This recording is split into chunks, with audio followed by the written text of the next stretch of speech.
தமிழ்நாட்டை பொறுத்தவரை பாஜகவை ஏற்றுக்கொள்ள முடியாத கட்சியாகத்தான் மக்கள் பார்ப்பதாக சிவகங்கை நாடாளுமன்ற உறுப்பினர் கார்த்திக் சிதம்பரம் தெரிவித்துள்ளார். சிவகங்கை மாவட்டம் காரைக்குடியில் செய்தியாளர்களை சந்தித்த அவர், அரசியல் சாசனத்திற்கு எதிராக செயல்படும் தமிழ்நாடு ஆளுநரை குடியரசுத் தலைவர் பதவி நீக்கம் செய்ய வேண்டும் என்றும் வேண்டுகோள் விடுத்தார். மாண்புமிகு ஜனாதிபதி அவர்கள் உடனடியாக தமிழக ஆளுநரை பதவி நீக்கம் செய்ய வேண்டும். அரசியல் சாசனத்துக்கு மீறுதலாக, மாநில உரிமைகளுக்கு மீறுதலாக, கூட்டாட்சி தத்துவத்துக்கு மீறுதலாக நடந்து கொண்டிருக்கும் தமிழக ஆளுநரை உடனடியாக பதவி நீக்கம் செய்ய வேண்டும் என்று ஜனாதிபதி அவர்களை கேட்டுக்கொள்கிறேன். ஒரு ஆளுநர் என்பவர் தேர்ந்தெடுக்கப்பட்ட அரசாங்கம், மந்திரி சபை, முதலமைச்சர் ஆகியவை ஒப்புதல் அளித்த உரையைத்தான் சட்டமன்றத்தில் படிக்க வேண்டும். அதை படிக்க மறுத்த ஆளுநரை, அரசியல் சாசனத்தை மீறிய ஆளுநரை ஒரு நாள் கூட இன்னும் தமிழ்நாட்டில் அவர் பதவியில் இருக்கக்கூடாது. அவரை உடனடியாக ஜனாதிபதி அவர்கள் பதவி நீக்கம் செய்ய வேண்டும் என்று இந்திய அளவில் ஒரு மாநிலத்திலும் அந்தந்த ஊருடைய அரசியல் இலக்கணத்துப்படி இருக்கும். வட இந்தியாவிலே இந்த பொருளாதார ஏற்றத்தாழ்வுகளை மையமாக வைத்து பிரச்சாரம் நடந்து மக்களிடம் செய்தியை கொண்டு போய் சேர்த்தோம் என்றால் நிச்சயமாக பாஜகவுடைய 10 ஆண்டு கால அவல ஆட்சி மக்களுக்கு தெளிவாக புரிந்து ஆட்சி மாற்றம் வருவதற்கு பெரிய வாய்ப்பு உண்டு. மீண்டும் சொல்கிறேன், தமிழ்நாடு தெளிவாக இருக்கிறது. தமிழ்நாட்டில் 39 தொகுதிகளிலும் திராவிட முன்னேற்ற கழகம், காங்கிரஸ் கட்சி கூட்டணி வெற்றி பெறுகிறது. தமிழ்நாட்டில் பாஜக தலைமையில் 3வது அணி மூணாவது அணியை அமைச்சுக்கலாம், 4வது அணியும் அமைச்சுக்கலாம், எத்தனை அணி வேணா அவங்க அமைச்சுக்கலாம். தமிழ்நாட்டை பொறுத்த வரைக்கும் பாஜக ஏற்றுக்கொள்ளக்கூடாத கட்சியாக தான் மக்கள் பார்க்கிறாங்க. அவர்கள் தனியாக இருந்து நல்லா எக்ஸ்போஸ் ஆக போறாங்க. அவர்களுக்கு செல்வாக்கு எந்த அளவுக்கு இல்லை என்பதை எல்லோருமே நன்றாக புரிந்து கொள்வாங்க. அதனால இதுல ஒன்றும் அவர்கள் எத்தனை அணி அமைச்சாலும் இந்த தேர்தலை பொறுத்த வரைக்கும் அவர்களை ஒரு பொருட்டாக மக்கள் வாக்களிக்க போவது கிடையாது. இந்த தேர்தலிலே அமோக வெற்றி திராவிட முன்னேற்ற கழகம், காங்கிரஸ் கட்சி கூட்டணி. சட்டப்பேரவை கூட்டம் தொடங்கும் போதே தேசிய கீதம் பாடவில்லை என ஆளுநர் கூறுவது முரண்பாடான விஷயம் என்று மதிமுக முதன்மை செயலாளர் துரை வைகோ தெரிவித்துள்ளார். திருச்சியில் செய்தியாளர்களிடம் பேசிய அவர், RN ரவி ஆளுநர் பதவிக்கு அல்ல, RSS கொள்கை பரப்பு செயலாளர் பதவிக்குதான் தகுதியானவர் என்றும் விமர்சித்தார். தமிழ்நாட்டின் வரலாற்றிலேயே அரசின் உரையை ஒரு ஆளுநர் புறக்கணித்ததுங்கிறது இதுதான் முதல் தடவை. அவர் சொன்ன காரணங்கள் என்னென்னா, தேசிய கீதத்தை ஆரம்பத்திலேயே சரி, அந்த கூட்டத்தொடரில் அந்த நிகழ்ச்சி, சட்டசபை நிகழ்ச்சி முடிஞ்ச உடனே அதுக்கு தேசிய கீதத்தை பாடணும்னு சொல்லி அதை அவர் சொல்லியிருக்கிறாரு. அவர் அன்றைக்கி ஆளுநர் உரைக்கு முன்னாடி அந்த தேசிய கீதத்தை அவங்க வாசிக்கலாம், அந்த காரணத்தினால அவர் புறக்கணிக்கிறான்னு சொல்லி போயிருக்கிறாரு. அது ஒரு முரண்பாடான ஒரு விஷயம் அவர் சொன்னது ஆளுநர் பொறுத்த வரைக்கும். ஏன்னா சட்டசபையுடைய மரபு என்னன்னா, அந்த ஆளுநர் உரைக்கு முன்னாடி அந்த நிகழ்ச்சியுடைய முதல் பகுதி என்னன்னா, நம்முடைய தமிழ்தாய் வாழ்த்து அதை பாடிட்டு அதுக்கப்புறம் ஆளுநர் உரை, நிகழ்ச்சி முடிஞ்சதுக்கப்புறம் தேசிய கீதம். இதுதான் சட்டசபையுடைய மரபு. ஆனால் அவர் புதுசாக என்ன சொல்லியிருக்கிறாருன்னா, இந்த மாதிரி செய்யணும், முதலையும் பாடணும், முடிஞ்ச பிறகு தேசிய கீதத்தை பாடணும்னு சொல்லியிருக்கிறார். அவர்கிட்ட ஒன்றே நான் கேட்குறேன், நான் சென்ற முறை இதே மாதிரி தேசிய கீதம் வாசிச்சுட்டு இருக்கும்போது இதே ஆளுநர் மதிக்காமல் அவர் வெளிநடப்பு செஞ்சார். உங்களுக்கு எல்லாருக்கும் தெரியும், தேசிய கீதம் வாசிக்கும் போது நம்மளுடைய இந்தியர்கள் ஒவ்வொருத்தருடைய கடமை என்னென்னா, எந்திரிச்சு நின்று அதுக்குண்டான மரியாதையை நம்ம செலுத்தணும். அதை முதல்ல அவர் செய்யலை, போராடவை. அதுவும் இல்லாமல் சென்ற முறை அவர் தயாரிக்கப்பட்ட அந்த ஆளுநர் உரையில் குறிப்பிடப்பட்ட பெயர்கள், முக்கியமான பெயர்கள், நம்முடைய கர்ம வீரர் ஐயா காமராஜர், நம்மளுடைய இந்திய விடுதலைக்காக போராடியவர், நம்முடைய தமிழ்நாட்டின் முன்னாள் முதலமைச்சர், அவர் பேர், தந்தை பெரியார் பேர், நம்ம இந்திய அரசியல் சாசனத்தை கொண்டு வந்த அண்ணல் அம்பேத்கருடைய பேர், பேரறிஞர் அண்ணாவுடைய பேர், நம்முடைய டாக்டர் கலைஞருடைய பேர், இந்த பேர்கள் எல்லாம் தவிர்த்துட்டு அவர் வாசித்தார். அது அது எந்த இதில் அவர் சொல்லியிருக்காருன்னு தெரியல எனக்கு. இன்னொன்று முக்கியமான விஷயம் என்னென்னா, அவர் தொடர்ந்து தமிழ்நாடு அரசுக்கு ஒரு மக்கள் நல திட்டங்களை செயல்படுத்துறதுல என்னென்ன எவ்வளோ தூரம் இடைஞ்சல் கொடுக்க முடியுமோ அதுதான் அவருடைய செயல்பாடாக இருக்குது. நான் இன்னொன்று சொன்னேன், அடுத்து என்ன சொல்லுவார்னா, எனக்கு என்ன சந்தேகம் இருக்குன்னா, அவர் செயல்படுறதெல்லாம் பார்த்தீங்கன்னா அடுத்து இன்னொரு புதுசாக ஒன்று சொல்லுவார். என்ன சொல்லுவார்னா, நீங்கள் ஆர்எஸ்எஸ் கொடி இருக்கு இல்லையா, அதை கொடியை ஏற்றிட்டு அந்த ஆர்எஸ்எஸ் ஸ்லோகம் இருக்கு இல்லையா, அதை வாசிக்க சொன்னாலும் ஆச்சரியப்படுறதில்லை. அவர் ஆளுநரை பொறுத்த வரைக்கும் ஒரு தமிழ்நாட்டுடைய ஆளுநராக செயல்படுறதுக்குன்னா எந்தவித தகுதியும் கிடையாது. அவருக்கு என்ன தகுதி இருக்குன்னா, ஆர்எஸ்எஸ் உடைய பிரச்சார கொள்கை பரப்பு செயலரோட அவர் இருக்கலாம். அவர் ஒரு ஆளுநராக இருக்கிற அடிப்படை தகுதிகளோடு அவர் எல்லாத்தையும் இழந்துட்டார். அவர் சேலத்தை சேர்ந்த கோவிந்தன் திமுக பேச்சாளராக இருந்து வருகிறார். இந்நிலையில் நாடாளுமன்ற தேர்தலை முன்னிட்டு கோவிந்தன் குடுகுடுப்பைக்காரர் போல் வேடமணிந்து சங்ககிரியில் நூதன முறையில் வாக்கு சேகரிப்பில் ஈடுபட்டார். அப்போது 40 தொகுதிகளிலும் திமுக வெற்றி பெறுவது உறுதி என கூறி உடுக்கை அடித்தபடி சென்று மக்களை கவர்ந்தார். மதுரை மாவட்டம் முசிலம்பட்டி அருகே உள்ள தொட்டப்பநாயக்கனூர் கிராமத்தில் உள்ள ஜக்கம்மா கோவில் கும்பாபிஷேக விழாவை முன்னிட்டு ஜல்லிக்கட்டு போட்டி நடைபெற்றது. இதில் 800க்கும் மேற்பட்ட காளைகளும் 400 மாடுபிடி வீரர்களும் கலந்து கொண்டனர். இதில் வெற்றி பெற்ற காளைகளுக்கும் மாடுபிடி வீரர்களுக்கும் சைக்கிள், பீரோ உள்ளிட்ட பரிசு பொருட்கள் வழங்கப்பட்டது.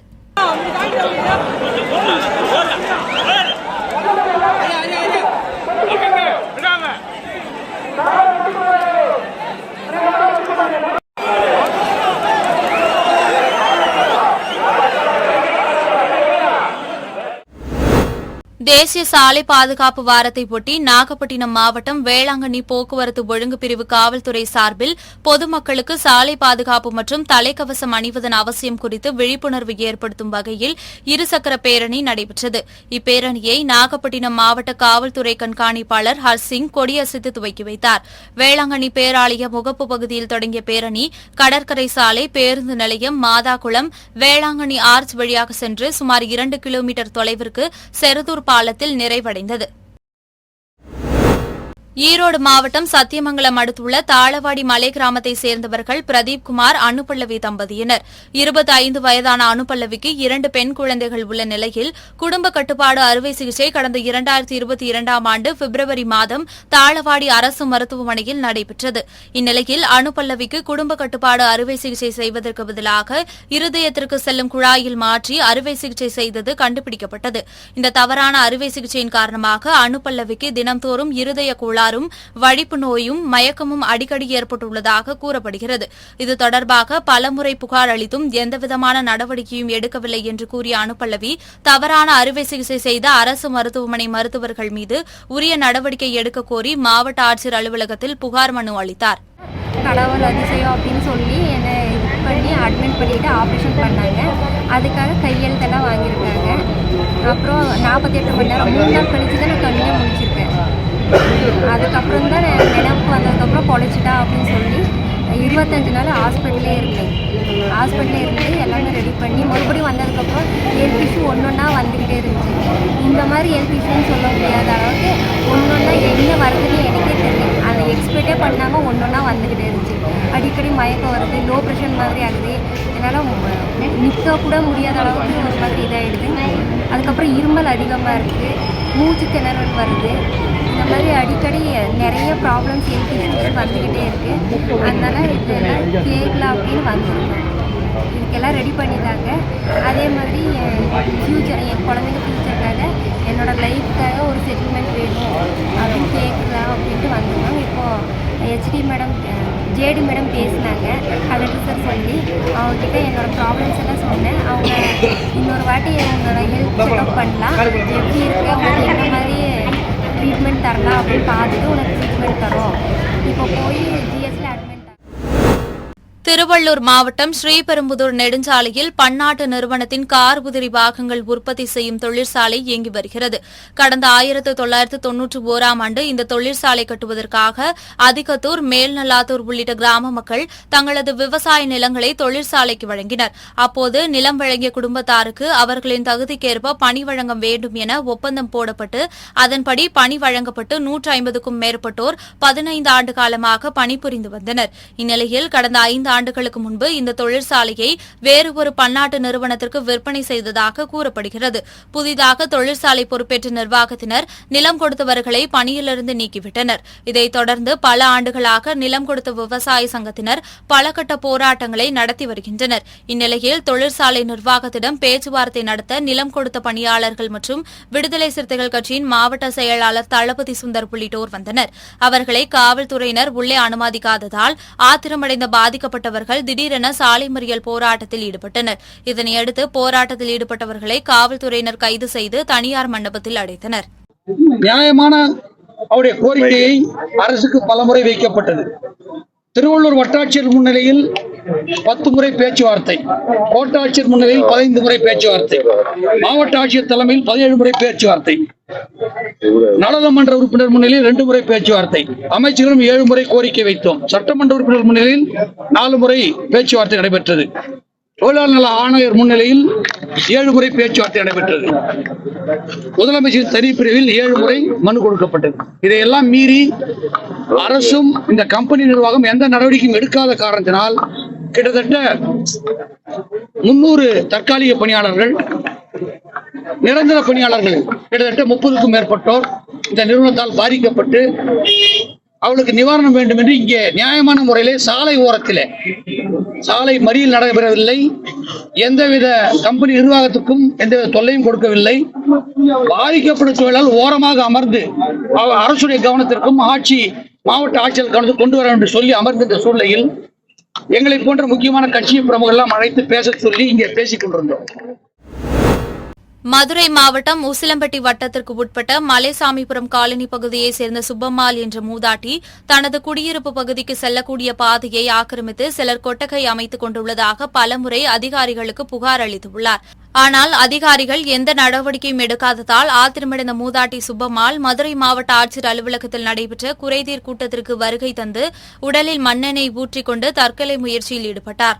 இதனையடுத்து அந்த பகுதியில் நின்று கொண்டிருந்த செய்தியாளர்கள் மற்றும் காவல்துறையினர் துரிதமாக செயல்பட்டு அவரை தடுத்து நிறுத்தியதால் பெரும் அசம்பாவிதம் தவிர்க்கப்பட்டது. தஞ்சாவூர் மாவட்டம் பாபநாசம் தாலுகா கபிஸ்தலம் அருகே திருமண்டக்குடியில் உள்ள திரு ஆரூரான் சர்க்கரை ஆலை கரும்பு விவசாயிகளுக்கு வழங்க வேண்டிய நிலுவைத் தொகையை வழங்க வேண்டி பாதிக்கப்பட்ட கரும்பு விவசாயிகள் கடந்த 2022ஆம் ஆண்டு நவம்பர் மாதம் 30ஆம் தேதியிலிருந்து தொடர் காத்திருக்கும் போராட்டத்தில் ஈடுபட்டு வருகின்றனர். இந்நிலையில் கரும்பு விவசாயிகள் 440வது நாளாக இன்று ஆலையின் முன்பு கோஷங்கள் இட்டவாறு ஆலைக்கு வந்த டேங்கர் லாரியை வழிமறித்து ஆர்ப்பாட்டத்தில் ஈடுபட்டதால் அந்த பகுதியில் சிறிது நேரம் பரபரப்பு ஏற்பட்டது. திருவண்ணாமலை மாவட்டம் செங்கம் அடுத்த கொட்டக்குளம் பகுதியில் உள்ள பொதுப்பணித்துறைக்கு சொந்தமான ஏரியிலிருந்து வருவாய்த்துறையின் துணையோடு சிலர் தனியார் வீட்டு மனைகளுக்கு தினம்தோறும் சுமார் 10க்கும் மேற்பட்ட டிப்பர் லாரியில் முரம்பு மண்ணை விற்பனை செய்து வருவதாக கூறப்படுகிறது. ஏரியில் அதிக அளவில் பள்ளம் தோண்டி மண் எடுப்பதினால் நிலத்தடி நீர்மட்டம் குறையும் அபாயம் உள்ளதாகவும் சுமார் 10க்கும் மேற்பட்ட லாரிகள் செல்வதால் கிராம சாலை முற்றிலும் சேதமடைந்து வருவதாக அப்பகுதி மக்கள் குற்றம் சாட்டியுள்ளனர். இந்த தகவல் தெரிந்தும் வருவாய்த்துறை அதிகாரிகள் தனியார் டிப்பர் லாரி உரிமையாளரிடம் பணம் பெற்றுக்கொண்டு கண்டும் காணாமல் இருந்து வருவதாகவும் அப்பகுதி மக்கள் புகார் தெரிவித்துள்ளனர். தஞ்சாவூர் மாவட்டம் பாபநாசம் அருகே பசுபதி கோவில் சவேரியார் மற்றும் அந்தோணியார் கோவில் தெருவில் சுமார் 400க்கும் மேற்பட்ட குடும்பங்கள் வசித்து வருகின்றனர். இந்நிலையில் மோட்டார் பழுது காரணமாக 4 நாட்களாக அப்பகுதிக்கு குடிநீர் வரவில்லை என்று கூறப்படுகிறது. இதுகுறித்து ஊராட்சி மன்ற தலைவர் மற்றும் சம்பந்தப்பட்ட அதிகாரிகளிடம் முறையிட்டும் அவர்கள் எந்த நடவடிக்கையும் எடுக்காததால் ஆத்திரமடைந்த அப்பகுதி மக்கள் காலி குடங்களுடன் திடீர் சாலை மறியல் போராட்டத்தில் ஈடுபட்டனர். இதனால் போக்குவரத்து பாதிப்பு ஏற்பட்டது. பின்னர் தகவல் அறிந்து சம்பவ இடத்திற்கு வந்த வட்டார வளர்ச்சி அலுவலர் சிவக்குமார் பேச்சுவார்த்தையில் ஈடுபட்டு உரிய நடவடிக்கை எடுப்பதாக உறுதியளித்ததன் பேரில் அனைவரும் போராட்டத்தை கைவிட்டு கலைந்து சென்றனர். தூத்துக்குடி NTPL அனல் மின் நிலைய தொழிலாளர்களுக்கு உயர்நீதிமன்ற தீர்ப்பின்படி இடைக்கால நிவாரணம் வழங்க கோரியும் துணை தலைமை தொழிலாளர் ஆணையர் முன் ஏற்பட்ட முத்தரப்பு ஒப்பந்தத்தின் அடிப்படையில் அனைத்து கோரிக்கைகளை நிறைவேற்றி தர கோரியும் தூத்துக்குடி NTPL அனல் நிலையம் முன்பு தமிழ்நாடு மின் ஊழியர் மத்திய அமைப்பு NTPL அணுமின் நிலைய கிளை சார்பில் கண்டன ஆர்ப்பாட்டம் நடைபெற்றது. தலைவர் அப்பாதுரை தலைமையில் நடைபெற்ற இந்த ஆர்ப்பாட்டத்தில் ஏராளமான ஊழியர்கள் கலந்து கொண்டு கோரிக்கையை நிறைவேற்ற கோரி முழக்கங்களை எழுப்பினர். இந்தியாவில் உள்ள வழிபாட்டு தலங்களை பாதுகாக்க வலியுறுத்தி கோவை மாவட்டம் பொள்ளாச்சி திருவள்ளூர் திடர் பகுதியில் தமிழ்நாடு தவ்ஹீத் ஜமாஅத் சார்பில் கண்டன ஆர்ப்பாட்டம் நடைபெற்றது. மாவட்ட தலைவர் சாதிக் அலி தலைமையில் நடைபெற்ற இந்த ஆர்ப்பாட்டத்தில் ஏராளமானோர் கலந்து கொண்டு ஒன்றிய மோடி அரசின் மதவாத போக்கை கண்டித்து முழக்கங்களை எழுப்பினர். 1992 பாபர் மசூதி இடிக்கப்பட்டது. பாபர் மசூதி இடிக்கப்பட்டது முஸ்லிம்களுக்கு மிகப்பெரிய ஒரு காயத்தை ஏற்படுத்தியது. அந்த ரணம் ஆறுவதற்கு முன்பாகவே அடுத்து கியான்வாபி பள்ளியை பாசிச சக்திகள் குறிவைத்திருக்கிறார்கள். இந்த நேரத்தில் 1991 பாராளுமன்றத்தில் மத வழிபாட்டு தல பாதுகாப்பு சட்டம் நிறைவேற்றப்பட்டது. இந்த மத பாதுகாப்பு அந்த சட்டத்தின் மூலமாக வழிபாட்டு தலங்கள் பாதுகாக்கப்படும் என்ற உறுதியை அன்றைய காங்கிரஸ் அரசு அளித்திருந்தது. ஆனால் இன்று அந்த சட்டம் கிடப்பிலே போடப்பட்டிருக்கிறது. அதையும் மீறி கியான்வாபி பள்ளியிலே இன்று பூஜை செய்ய அனுமதி அளித்திருக்கின்றார்கள். பாபர் மசூதி பாணியிலே கியான்வாபி பள்ளியையும் அபகரிப்பதற்கு பாசிச சக்திகள் முயற்சி செய்கிறார்கள். அதை கண்டித்து மத வழிபாட்டு தல பாதுகாப்பு சட்டத்தை நடைமுறைப்படுத்த வேண்டும், முஸ்லிம்களுடைய மத வழிபாட்டு தலங்கள் பாதுகாக்கப்பட வேண்டும் என்ற கோரிக்கையை வலியுறுத்தி இங்கு நாங்கள் கண்டன ஆர்ப்பாட்டத்தை தற்போது நடத்தி கொண்டிருக்கின்றோம். செங்கல்பட்டு மாவட்டம் திருப்போரூர் அருகே தையூர் சின்னமா நகர் பகுதியில் உள்ள இடத்தை கடந்த 40 ஆண்டுகளாக அப்பகுதி மக்கள் கிரிக்கெட் விளையாட்டு திடலாக பயன்படுத்தி வருகின்றனர். இந்நிலையில் அரசு உயர் அதிகாரிகள் உத்தரவின் பேரில் அரசுக்கு சொந்தமான அவ்விடத்தை ஆக்கிரமிப்பு செய்யப்பட கூறி தடுப்பு வேலிகள் அமைக்க வருவாய்த்துறையினர் உத்தரவிட்டனர். இதனையடுத்து தடுப்பு வேலி அமைக்க சென்ற வருவாய்த்துறையினரை அப்பகுதி இளைஞர்கள் முற்றுகையிட்டு வாக்குவாதத்தில் ஈடுபட்டதால் பரபரப்பு ஏற்பட்டது. வணக்கம். செங்கல்பட்டு மாவட்டம் திருப்போரூர் ஒன்றியம் தையூர் ஊராட்சி. இந்த ஊராட்சியில் உள்ள வார்டு சின்னம்மா நகர். இந்த சின்னம்மா நகர் பகுதியில் 1351 சப்டிவிஷன் 1Fல் விளையாட்டு திடலாக சுமார் 40 வருடமாக நாங்கள் பயன்படுத்தின்னு வரோம். எங்களுடைய அனுபவத்தில் வச்சுன்னு இருக்கோம். இந்த இடத்துல திடீரென்று வருவாய்த்துறை முள்வேலி அமைக்கணும்னு வந்தாங்க. ஆனால் இதற்கு முன்பு பஞ்சாயத்தில் பல தீர்மானங்கள் இது விளையாட்டு திடல் தான் என்பதை உறுதி செய்யும் வண்ணமாக தீர்மானங்கள் நிறைவேற்றப்பட்டிருக்கிறது. இதன் அடிப்படையில் இடையில் தனிநபர் பாதை அமைக்கும் பணியை மேற்கொண்ட போது கூட இது விளையாட்டு திடல், இதில் பாதை அமைக்க முடியாது என்பதற்குண்டான உயர்நீதிமன்ற ஆணையை பெற்றிருக்கிறோம். இந்த சூழ்நிலை இவங்க எங்களை விளையாட்டு திடலாக பயன்படுத்தாத வண்ணம் அரசு அதிகாரிகள் செயல்படுவது வருத்தம் அளிக்குது. எங்கள் ஊரில் குறைஞ்சது 50,000 பேர் மக்கள் தொகை இருக்கிறோம். அதுவும் இல்லாமல் 120 விளையாட்டு குழுக்கள் இருக்குது. இந்த குழுக்களுக்கு சொந்தமாக எந்த விளையாட்டு திட்டமும் இல்லை. இந்த ஒரு விளையாட்டு திடலே பற்றாக்குறையாக இருக்குது. இதை முறையாக எங்களுக்கு எடுத்து கொடுத்தா பரவாயில்ல. ஆனால் எங்களால் இருக்கிற அந்த ஒரு விளையாட்டு திடலையும் எடுத்துக்கணும்னு ஆசைப்பட்றாங்க. இதை நாங்கள் தட்டி கேட்கிற பொழுது இதை நாங்கள் அது மாதிரி செய்ய விட மாட்டோம்னு கேட்குற போது என் மீதும் எனது வார்டு உறுப்பினர் நாங்கள் சார்ந்திருக்கின்ற வார்டு உறுப்பினர் மீதும் மற்றும் என்னுடன் இருக்கின்ற விளையாட்டு வீரர்கள் இளைஞர்கள் அனைவர் மீதும் வழக்கு கொடுத்துருக்குறாங்க. கேளம்பாக்கம் T19 காவல் நிலையத்தில் வழக்கு தொடுத்துருக்குறாங்க. ஆனால் நாங்கள் எந்த விதத்திலையும் அரசு அதிகாரிகள் மிரட்டவும் இல்லை. எங்களுடைய உரிமைகளை நாங்கள் கேட்டோம், அவ்வளோதான். எனவே அரசு உரிய நடவடிக்கை எடுத்து எங்களுக்கு எப்பவுமே இது விளையாட்டு திடலாக இருக்கிற வண்ணம் உதவ வேண்டும். இது தொடர்பாக சட்டமன்ற உறுப்பினர் மற்றும் மாவட்ட ஆட்சி தலைவர், ஊராட்சி ஒன்றிய குழு பெருந்தலைவர் மற்றும் ஊராட்சி மன்ற தலைவர் ஆகியோருக்கு நாங்கள் முறையிட்டிருக்கோம், மனுவாக கொடுத்துருக்கோம். அவங்க உரிய நடவடிக்கை எடுப்பாங்கன்னு நம்புகிறோம். இது என்றைக்கும் எங்களுக்கு விளையாட்டு திடலாக இருக்கணும் என்று வேண்டிக் கொள்கிறோம். புதுச்சேரி சாரம் பொறையாத்தம்மன் கோவில் வீதியைச் சேர்ந்தவர் விக்னேஸ்வரன். இவருடைய மனைவி இந்துமதி. இவர்களுக்கு திருமணமாகி 2 குழந்தைகள் உள்ள நிலையில் விக்னேஸ்வரன் அவரது மனைவி இந்துமதி மீது சந்தேகம் அடைத்து அடிக்கடி தகராறில் ஈடுபட்டு வந்துள்ளார். இந்நிலையில் காலையில் ஏற்பட்ட தகராறில் ஆத்திரமடைந்த விக்னேஸ்வரன் வீட்டிலிருந்த கத்தியால் மனைவியின் கழுத்தை அறுத்து படுகொலை செய்தார். இதில் மனைவி இறந்ததை உறுதி செய்து கொண்ட விக்னேஸ்வரன் அருகில் உள்ள கோரிமேடு காவல் நிலையத்தில் சரணடைந்தார். இதுகுறித்து தகவல் அறிந்து சம்பவ இடத்திற்கு வந்த கோரிமேடு போலீசார் இந்துமதியின் உடலை கைப்பற்றி கதிர்காமம் அரசு மருத்துவமனைக்கு பரிசோதனைக்கு அனுப்பி வைத்தனர். மேலும் சரணடைந்த விக்னேஸ்வரனிடம் போலீசார் விசாரணை மேற்கொண்டு வருகின்றனர். சேலம் மாவட்டம் எடப்பாடி அடுத்த குறுக்குப்பட்டி பகுதியைச் சேர்ந்தவர் பெருமாயி. வாய் பேச முடியாத மாற்றுத்திறனாளியான இவர் இரவு வீட்டில் தனியாக உறங்கிக் கொண்டிருந்துள்ளார். அப்போது இவரது வீட்டில் நுழைந்த மர்ம நபர்கள் அவரை வாசலுக்கு இழுத்து வந்து பெருமாயின் தலையின் மீது கல்லை தூக்கி போட்டு கொலை செய்துவிட்டு தப்பி ஓடியுள்ளனர். காலை பெருமாயி இறந்து கிடப்பதைக் கண்டு அதிர்ச்சியடைந்த பொதுமக்கள் இதுகுறித்து மாவட்ட காவல்துறையினருக்கு தகவல் அளித்தனர். பின்னர் சம்பவ இடத்திற்கு வந்த போலீசார் பிரேதத்தை கைப்பற்றி பரிசோதனைக்காக சேலம் அரசு மருத்துவமனைக்கு மருத்துவமனைக்கு அனுப்பி வைத்தனர். மோப்பநாய் உதவியுடன் தடயங்களை சேகரித்து விசாரணை மேற்கொண்டு வருகின்றனர். திண்டுக்கல் மாவட்டம் நல்லமநாயக்கன்பட்டி புனித வனத்து அந்தோணியார் ஆலய 140வது ஆண்டு திருவிழாவை முன்னிட்டு ஜல்லிக்கட்டு போட்டி நடைபெற்றது. இதில் திண்டுக்கல், திருச்சி, கரூர், தேனி, மதுரை, சிவகங்கை, புதுக்கோட்டை உள்ளிட்ட மாவட்டங்களிலிருந்து 800 காளைகளும் 300 மாடுபிடி வீரர்களும் கலந்து கொண்டனர்.